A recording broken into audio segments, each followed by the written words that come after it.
Daniel learned the truth on his father's birthday, in a moment that felt small to everyone else but shattered him completely. The house was warm with noise, laughter bouncing off familiar walls, food spread across the table like it always had been. His father sat at the center, smiling softly, older now, slower, but happy. Daniel stood near the door, watching, feeling proud that he had helped make this calm possible. Sarah, his younger sister, stood up to speak. She held her glass with confidence, her voice steady, her smile practiced. She talked about growth, about how hard the past year had been, about learning to survive on her own. Family members nodded, impressed.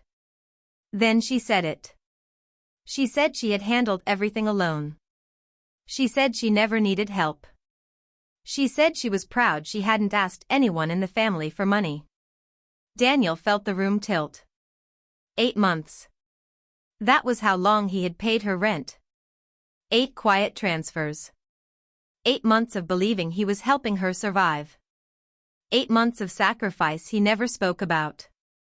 And now, in front of everyone, she erased him with a smile.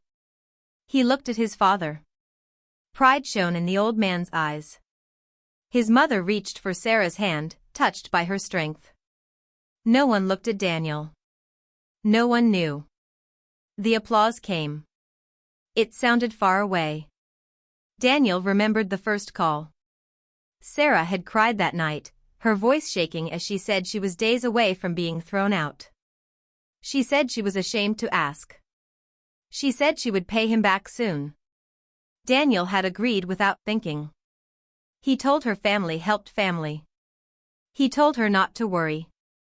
He told her not to tell their parents because it would stress Dad. She promised. Every month after that, Daniel paid. He adjusted his life quietly. No trips. No new things. Just responsibility. Sarah thanked him each time. Sometimes she cried again. Sometimes she sent long messages about how grateful she was. Daniel believed every word. Standing there on Dad's birthday, those memories turned bitter. Daniel forced himself to smile through the rest of the evening. He laughed when expected. He clapped when others clapped. Inside, something hard began to form. Not anger yet. Something colder. Something clearer. Later that night, after everyone left, Daniel sat alone in his car. The silence pressed down on him. He opened his phone and did something he hadn't done in months. He checked Sarah's social media. The screen filled with images that didn't match her story. New clothes. Expensive meals. Weekend trips. Smiling faces in places that cost money. Not survival. Comfort. Daniel scrolled slowly. Each picture tightened his chest. He didn't feel foolish. He felt used. At home, he pulled up his bank records. 8 payments. Exact amounts. On time. He stared at them, realizing how carefully she had planned her words, how easily she had separated her image from the truth. Sleep didn't come that night. The next day, Daniel went through his routine like a machine. Work. Emails. Meetings. But his mind stayed on one question. Why? Why hide it? Why lie so easily? When Sarah called that evening, Daniel answered. Her voice was cheerful. She talked about how nice the party was. She thanked him for coming. She spoke as if nothing had happened. Daniel listened. He said very little. He noticed how calm she sounded. How natural the lie had become. After the call, something shifted. The kindness he felt before was gone. In its place grew a quiet resolve. He didn't shout. He didn't confront her. Not yet. Over the next few days, Daniel replayed the birthday moment again and again.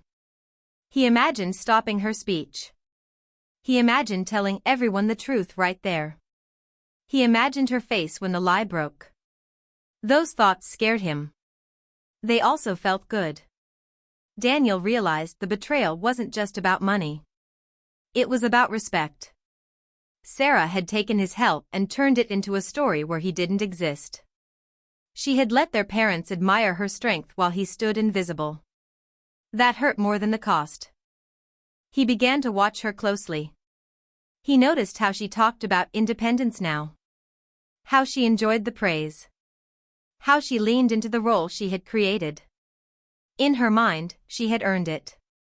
She believed she deserved to look strong. Daniel wondered if she ever thought about him when she spent the money. Or if he was just a silent tool. The desire for revenge didn't explode. It grew slowly. Carefully. It whispered instead of shouted. It told him he deserved justice. It told him silence had made him weak. He didn't act yet. He planned. He thought. He waited. For the first time in his life, Daniel wasn't trying to fix things. He was deciding how much damage the truth should do when it finally came out. And that decision would change everything. Daniel couldn't escape the feeling that everything he had done for Sarah had been used against him. Days after the birthday, he found himself pacing his small apartment, the phone in his hand buzzing with unread messages from her. She wrote as if nothing had changed, casually, cheerfully, asking about work, about family, about little things that had no real importance. Every word felt like a reminder of the betrayal. Daniel had been her safety net, invisible and unpaid, and now she acted as though he didn't exist at all. He started planning in his mind, quietly, meticulously. At first, the thought was simple: stop helping. That was the easy part. He could cut her off and watch the consequences unfold. But the thought alone wasn't satisfying. He wanted more. He wanted her to see the truth, to feel the impact of what she had done. He imagined confronting her at the family table, in front of everyone, revealing the payments, the transfers, the sacrifices. He imagined her face turning pale, her mouth falling open as the lie crumbled around her. It was tempting. It felt like justice, like a balance being restored. But every time he pictured it, a counter feeling came. He could feel the weight of anger and satisfaction, but also the weight of guilt. Daniel knew his father's health was fragile. Their parents had no idea what had been happening behind the scenes. If he exposed everything recklessly, he could hurt more than just Sarah. He could destroy family bonds, ruin celebrations, cause pain to those who had never been involved. The desire for revenge collided with his sense of responsibility. That tension, that struggle, became almost unbearable. Daniel watched Sarah's life through glimpses she left online. Every post, every story, every photo became evidence to him. She went out with friends in places that cost more than he imagined, bought things she had once claimed she couldn't afford, and lived freely in ways he had sacrificed for her to survive. His anger grew, simmering beneath the surface, but so did his confusion. He understood her perspective too. She was trying to protect her image, trying to appear independent. She was human. She made choices based on her fears and pride. That didn't excuse what she had done, but it complicated everything. As days turned into weeks, Daniel tested himself. He stopped sending money, waiting to see how she would react. The phone calls became sharper, more insistent. She asked for help politely at first, then desperately, then with frustration creeping in. Daniel felt a power he had never known before, a dangerous control over someone who had once controlled his trust so completely. He could give, and he could take away. He could reveal the truth, and he could leave her scrambling. He could make her feel the same fear and vulnerability he had felt. But Daniel didn't act immediately. He spent hours thinking, replaying every memory, every interaction, every promise she had made. He remembered the first night she called in tears. He remembered the messages she sent, thanking him over and over, the words that had lulled him into trust. Those memories made him hesitate. Was revenge about satisfying anger, or was it about justice? Could he feel good after punishing her, or would it leave him hollow, empty, like all the times he had sacrificed for her in silence? He even imagined confronting her in public, letting everyone see her lie, making the family witness her betrayal. He could feel the rush of control in that fantasy, but he also felt the dread. He pictured his father's face, the disappointment, the hurt. He saw his mother's tears. He saw the ripple effect, how exposing her could harm more than just Sarah. The moral conflict became a battlefield in his mind. Every plan carried weight, every thought of revenge was tinged with uncertainty. Daniel started keeping notes. Small things. Dates. Payments. Conversations. Social media posts. He documented the lie, every evidence he could find. He wasn't ready to act yet, but he was preparing. Preparation gave him clarity. He didn't want to lash out. He wanted to strike carefully, deliberately, with precision. He wanted the truth to be known without losing himself in anger. Sometimes he spoke to friends in vague terms, dropping hints about betrayal and trust without naming anyone. They offered advice, some told him to forgive, some told him to act, some told him revenge was sweet. But Daniel realized no one could tell him what to do. This was personal. This was about respect, about being seen, about boundaries violated in a way that cut deep. He wrestled with what revenge really meant. Could he expose her publicly? Could he show his parents the truth? Could he confront her privately and demand acknowledgement? Each option carried consequences. Each option tested his moral compass. Daniel realized revenge wasn't just about hurting her, it was about controlling the story, reclaiming the power she had taken by erasing him. At night, he lay awake, staring at the ceiling, imagining all possible outcomes. He saw Sarah crying in fear, he saw her angry and defensive, he saw her ashamed. He saw his parents shocked, disappointed, unsure who to believe. And he saw himself, how he would feel afterward. Would he feel relief? Would he feel satisfaction? Or would he feel emptiness, knowing he had become the kind of person who punished, not healed? Daniel began testing himself in smaller ways. He delayed returning calls. He spoke in neutral tones, withholding warmth. He asked questions she had no answer for. He noticed her anxiety rising. He felt a mixture of satisfaction and unease. The power was intoxicating, but it came with a cost. Every time he enjoyed the feeling of control, he also felt the pull of his conscience, reminding him he wasn't a cruel person, he was a brother who had been hurt. He imagined a climactic confrontation in his mind over and over. Each version was different. Sometimes he yelled. Sometimes he wept.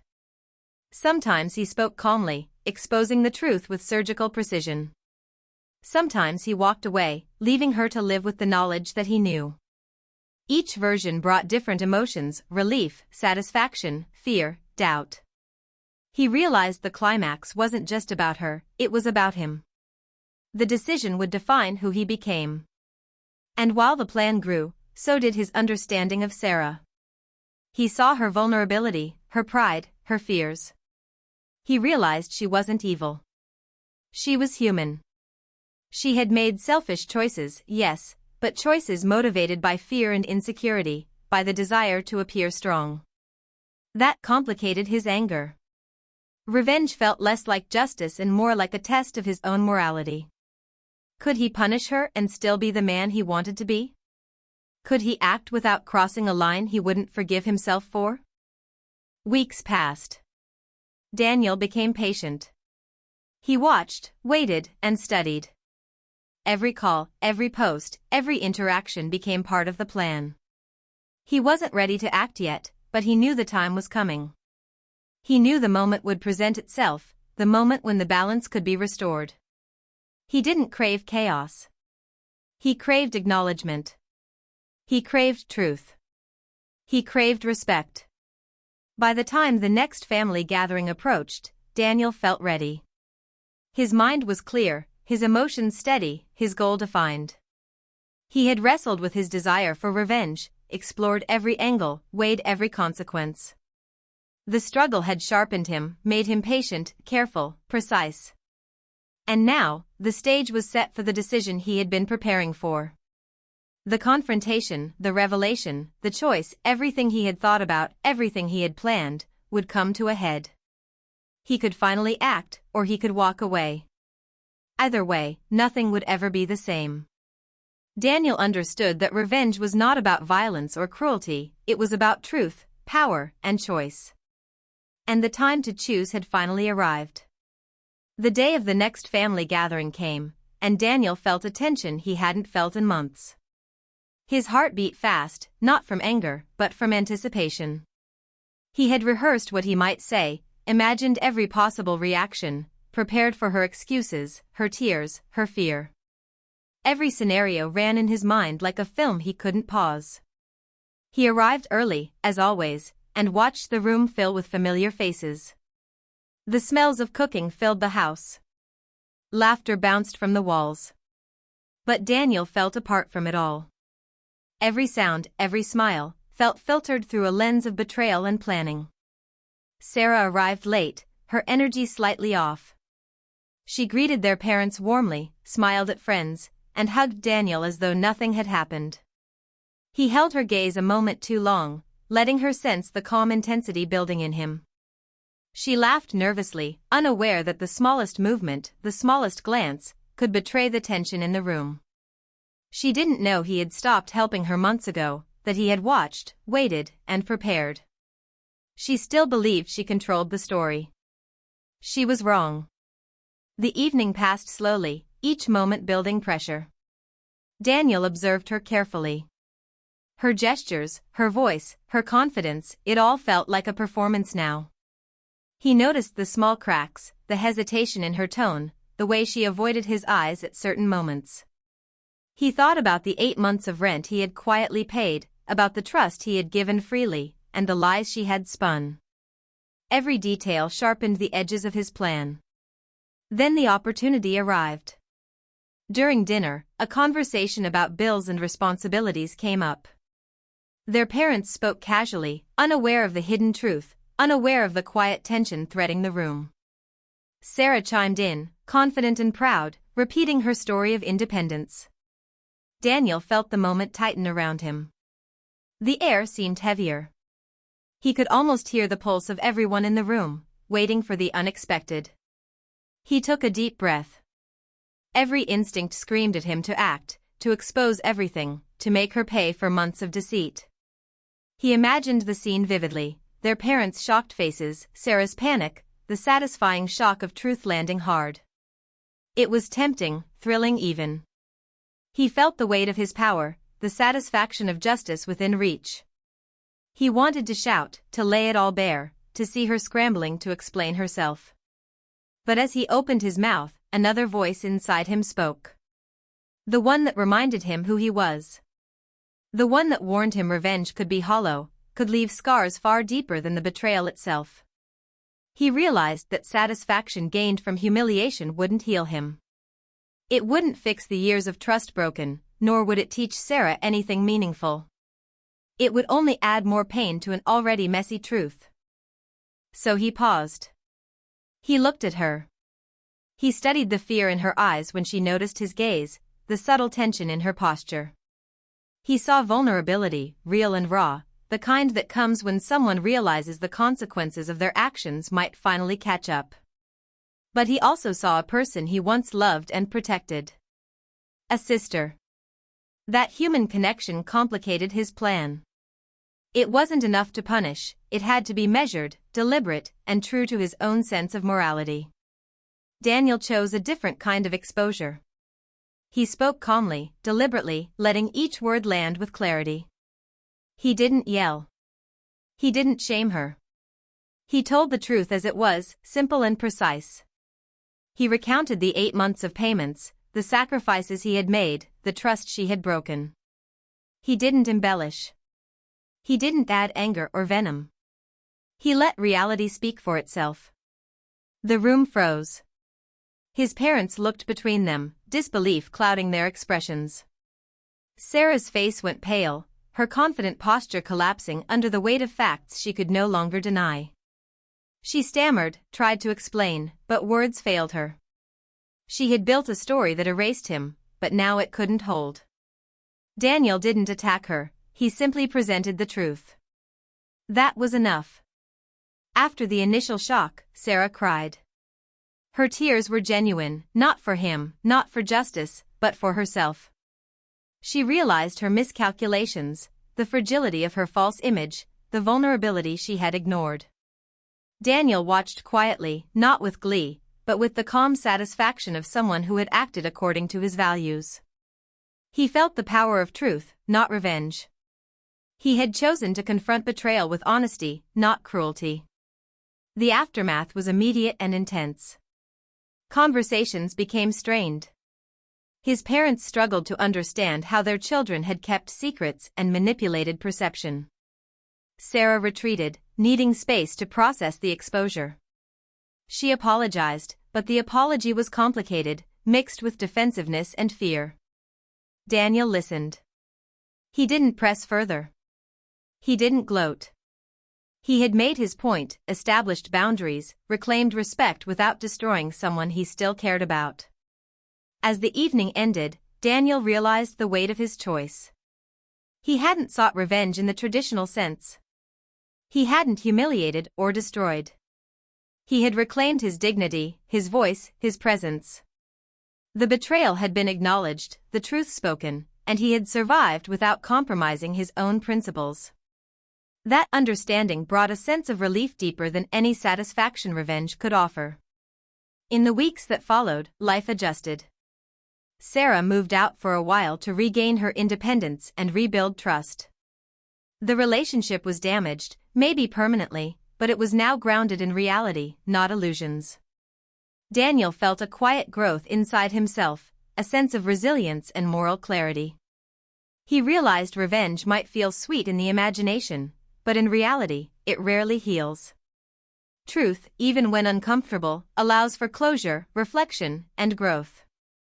Daniel learned that confrontation can be a form of revenge without cruelty.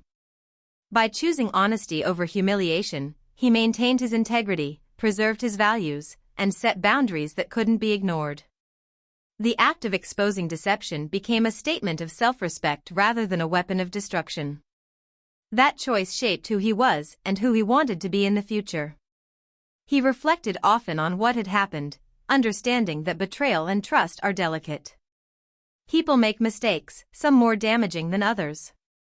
He realized that his role wasn't to punish endlessly, but to act thoughtfully, to confront reality without becoming a person he wouldn't recognize. That was the real challenge and the real triumph.